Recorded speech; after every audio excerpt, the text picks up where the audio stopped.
Assalamualaikum warahmatullahi wabarakatuh. Perkenalkan, nama saya Vicky Melani, NIM 2120210007.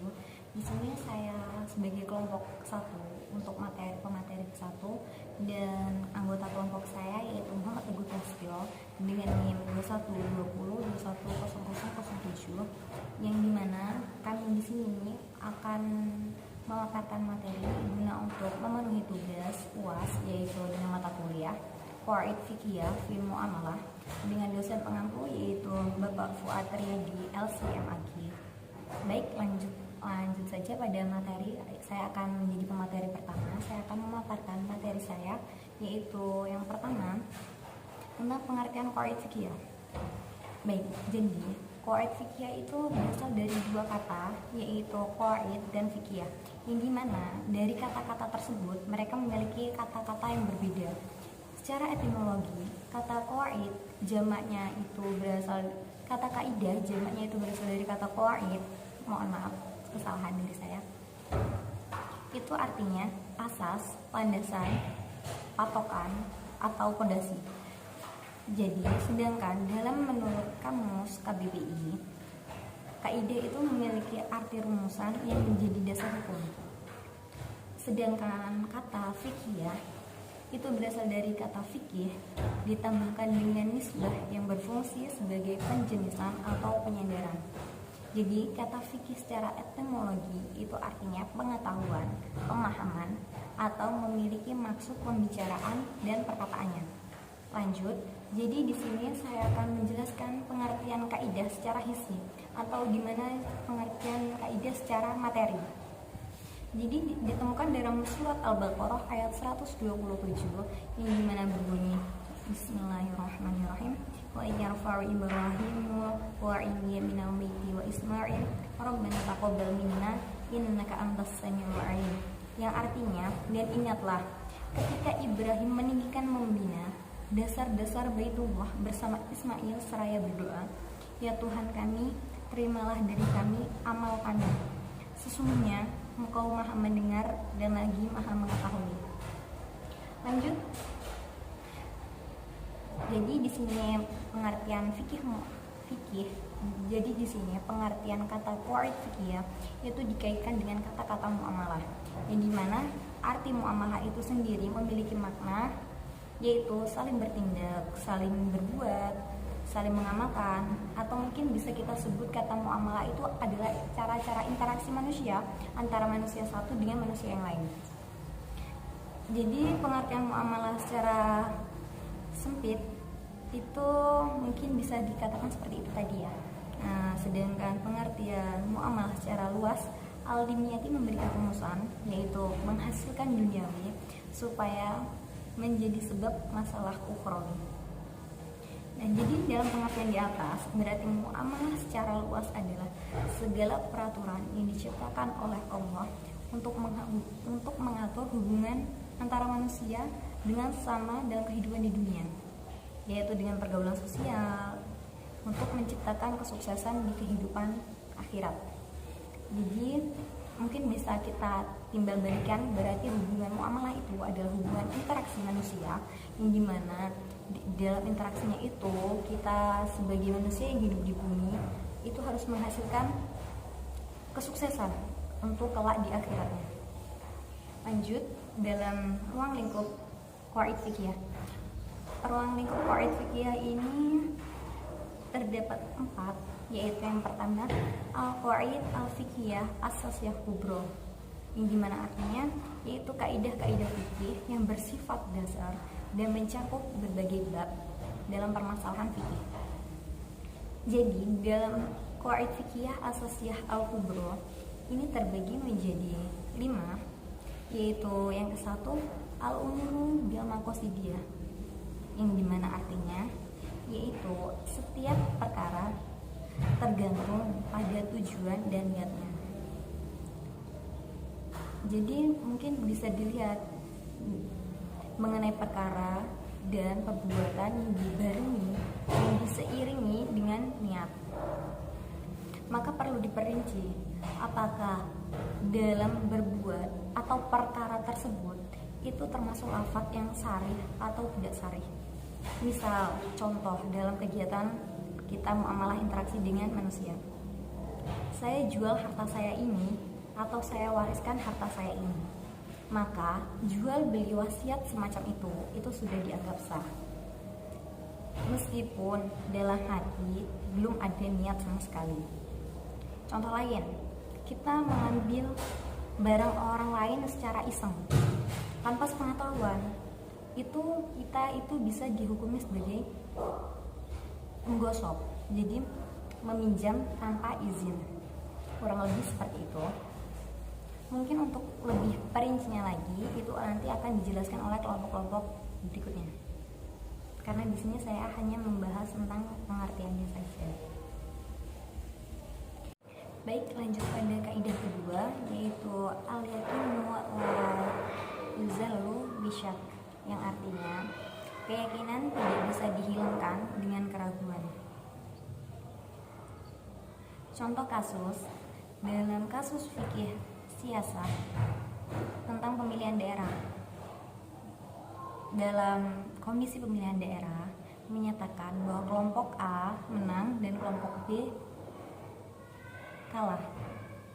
Kemudian kelompok B merasa hal tersebut kurang memuaskan dan mengajukan gugatan bahwa seharusnya kelompok A tersebut kalah dengan alasan karena adanya kecurangan. Maka hal ini yang meyakinkan telah terjadi pemilu dan kelompok A menang. Sedangkan bukti-bukti kelompok B tadi itu belum bisa memenuhi kriteria yang bisa mengatakan bahwa kelompok A itu kalah, maka keraguan itu tidak bisa dikalahkan, bahwa bukti tersebut emang belum otentik, buktinya belum diketahui jelas, kecuali apabila kelompok B tadi memberikan bukti-bukti yang sah dan meyakinkan pula bahwa kelompok B tersebut dapat menang. Itu dalam kaidah dalam surat Yunus ayat 36. Bismillahirrahmanirrahim. Wa may yattabi'u aktsarahum illa dhanna inna dhanna la yughni minal haqqi syai'an innallaha 'alimun bima yaf'alun, yang artinya, dan kebanyakan mereka tidak mengetahui kecuali persangkaan saja. Sesungguhnya persangkaan itu tidak sedikit pun berguna untuk mencapai kebenaran. Sesungguhnya Allah Maha mengetahui apa yang mereka kerjakan. Dalam surat Yunus ayat 36. Jadi di sini jelas bahwa keyakinan tidak bisa dikalahkan dengan keraguan. Oke, kita lanjut pada kaidah ketiga, yaitu al-masyaqqatu tajlib at-tasydid, yang artinya kesulitan mendatangkan kemudahan. Baik,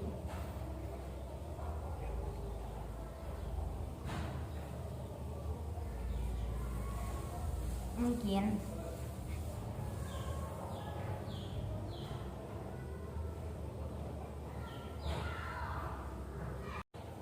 yang ketiga yaitu al-masyaqqatu tajlib at-tasydid, yang dimana artinya kesulitan mendatangkan kemudahan.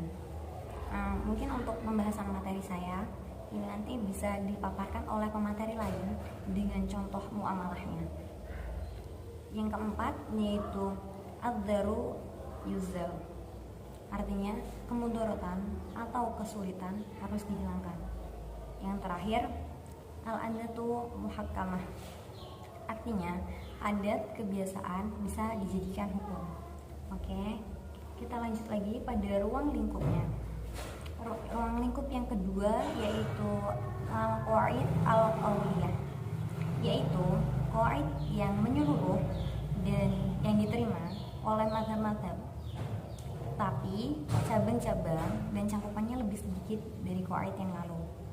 Soalnya yang qawaid lalu kan adalah qawaid asasiyah kubro. Nah, untuk materi lebih detailnya itu nanti akan disampaikan oleh kelompok selanjutnya.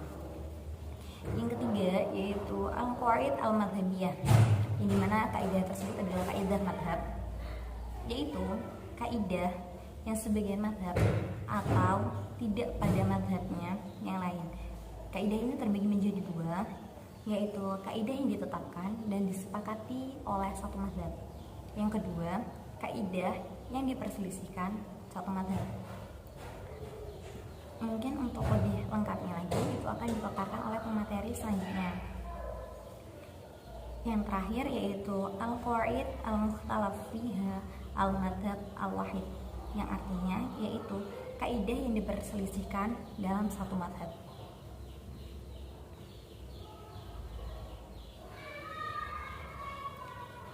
Oke, lanjut saja pada fungsi dan peranan qawaid fiqhiyah. Di sini fungsi pertama yaitu untuk menertibkan dan menggabungkan hukum-hukum yang bertebaran. Jadi, qawaid di sini bukan untuk menjadi dasaran hukum, tapi untuk meringkas. Jadi kita mengumpulkan dalam kaidah-kaidahnya itu dalam fikih dikumpulkan menjadi satu agar tidak bertebaran. Yang mempunyai hubungan erat serta mempunyai sifat-sifat yang layak untuk dikumpulkan menjadi satu pintu. Kedua, untuk mempermudah menghafal berbagai macam furuk serta tidak butuh untuk menghafal beraneka ragam hukum juz'iyat. Yang ketiga, dengan menghafalkan kaidah fikih, kita akan mengetahui bagaimana cara hukum di dalamnya. Yang keempat, dalam menyatakan hukum juz'i dan ilatnya sama, padahal hukumnya berbeda pada jenis ilat dan jenis pada maslahat. Jadi di sini kita mempelajarinya untuk mengetahui di mana yang berdasarkan juz'i yang ilatnya atau hal yang sama, padahal itu kan halnya yang berbeda. Oke, materi dari saya mungkin cukup sekian. Saya lanjutkan pada pemateri kedua yang akan disampaikan oleh Muhammad Teguh Prasetyo. Saya persilahkan. Assalamualaikum warahmatullahi wabarakatuh. Perkenalkan, nama saya Muhammad Teguh Prasetyo, NIM 2120210009. Saya di sini sebagai pemateri kedua. Sebelumnya, saya berterima kasih kepada pemateri pertama yang sudah menyampaikan materi yang pertama. Baik, langsung saja. Di sini kita akan membahas tentang peranan qawaid fiqhiyah dan tujuan qawaid fiqhiyah, mempelajari qawaid fiqhiyah. Pertama, tentang peran al-qawaid al-fiqhiyah dalam ijtihad syar'i dapat dirumuskan berdasarkan 4 klasifikasi al-qawaid al-fiqhiyah berikut ini. Yang pertama, kaidah yang secara formil dan material diambil dari nas. Ulama sepakat bahwa al-qawaid al-fiqhiyah yang secara formil dan material berdasarkan pada Al-Quran dan hadis dapat dijadikan sebagai dalil atau sumber hukum masdar al-hakam. Kedua, kaidah yang secara formil ditimbah dari nas. Sedangkan al-qawaid al-fiqhiyah yang hanya secara formil didasarkan pada Al-Quran atau hadis, menurut Dr. Abdul Aziz Muhammad Al-Azam dapat dijadikan sebagai dalil syar'i yang kehujahan kaidah tersebut merupakan konsekuensi dari kehujahan nas syar'i yang menjadi dasar sebuah kaidah. Yang ketiga, kaidah yang juga berstatus sebagai al-qawaid al-usuliyah. Al-qawaid al-fiqhiyah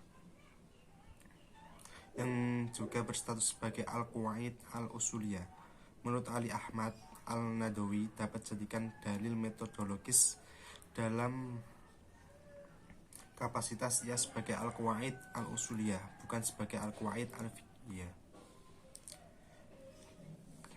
Keempat, menurut Al-Qarafi, Ibnu Farghun dan Ibnu Bashir, al-qawaid al-fiqhiyah yang dapat dijadikan hujjah dan posisinya sejajar dengan nas, ijma' dan qiyas jali.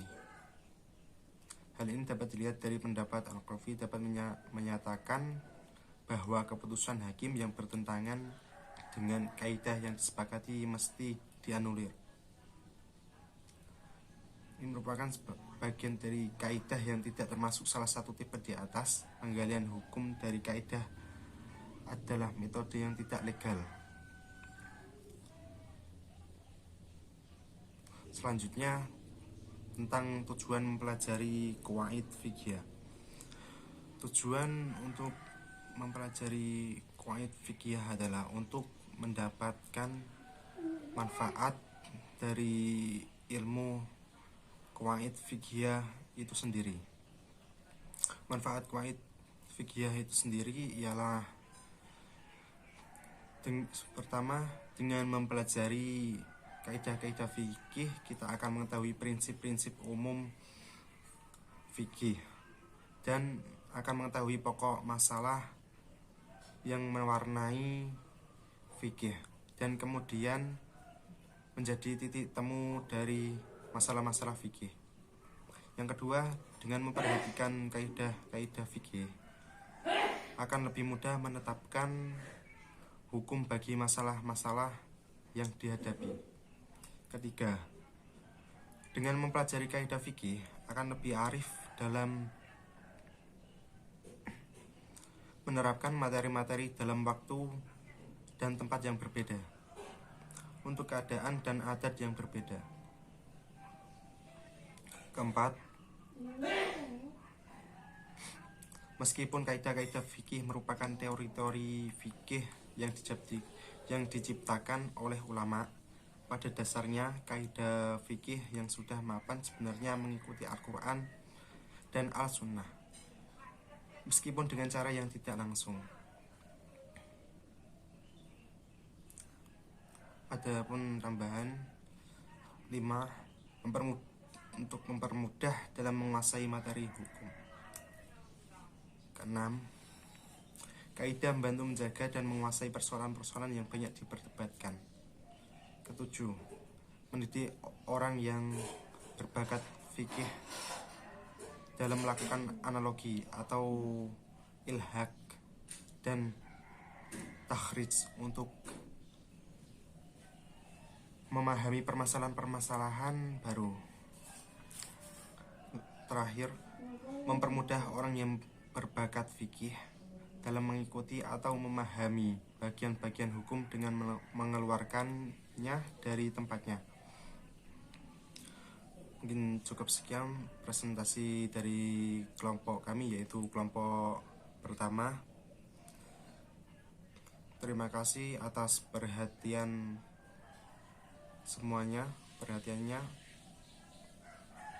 dan saya minta maaf sebesar-besarnya bila ada kata atau apapun yang tidak berkenan. Terima kasih. Wassalamualaikum warahmatullahi wabarakatuh.